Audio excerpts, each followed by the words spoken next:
کانت که دیگه تئوریسین بزرگ اخلاق، فیلسوف اخلاق، اصلا فیلسوف مدرنیته است. فلسفه غرب رو به قبل از کانت و بعد از کانت تقسیم کردن. میگه هوش جنس لطیف را انکار نمی کنم، اما به هیچ وجه با هوش مردان قابل مقایسه نیست. می شود گفت زنان تقریباً بیهوشند یا کم هوشند. ببینید نگاه اینا به زن چیه. کافی نیست تصور کنیم ما با موجودات انسانی روبرو هستیم. ما نمیگوییم زن انسان نیست، اما میگوییم انسان‌ها همه در رده واحدی نیستند.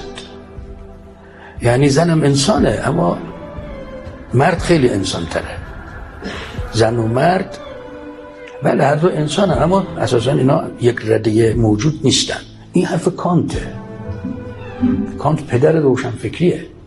شوپنهاور: زن حیوانی است با موی بلند و عقل کوتاه.